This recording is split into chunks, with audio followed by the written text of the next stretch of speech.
Hi friend, সবাই কেমন আছো? চলে এসেছি আবার একটা নতুন ভিডিও নিয়ে। গার্ডেনার টিপস অ্যান্ড প্রবীর আর্টজন চ্যানেলে সবাইকে স্বাগতম। শুরু করা যাক।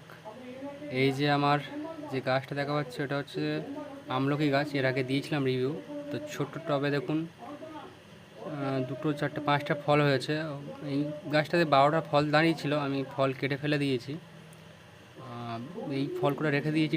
আমি দেখতে চাই যে গাছটা কতটা ফল ধরে রাখতে পারে। তো এই বয়স অনুযায়ী এই গাছে ফল না নেওয়াটাই বেটার, কারণ একটা গাছ হচ্ছে একটা মায়ের সমান। গাছ যতক্ষণ না বড় হচ্ছে তার ফলও ম্যাচিউর হতে সমস্যা হবে, ফল দিতে পারবে না। তো আমি গাছের গোড়ায় যে আগাছাগুলো সেগুলো তো পরিষ্কার করে দিলাম।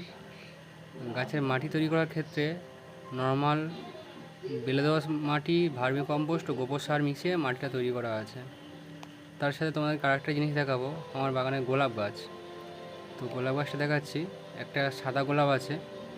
এই সাদা গোলাপটা দেখা পাচ্ছ, এটা হচ্ছে যখন আনি শুধু একটাই ডাল ছিল। তো গোলাপের গ্রোথ কীভাবে এমন করেছি, এমন সুন্দর হয়েছে, পরে নেক্সট একটা ভিডিও করব। আমার বাগানে 7 রকম গোলাপ আছে, তো সেগুলো নিয়ে পরে একটা ভিডিও বানাবো। তো গাছটা আরও ঝাংড়া ছিল, আমি প্রুনিং করে দিয়েছি। তো নতুন নতুন অনেক কুঁড়ি ও শাখা পোশাখা রয়েছে। তো ভিডিওটা ভালো লাগলে লাইক কমেন্ট শেয়ার করে দিও, সবার মধ্যে শেয়ারও করে দিও। Thank you.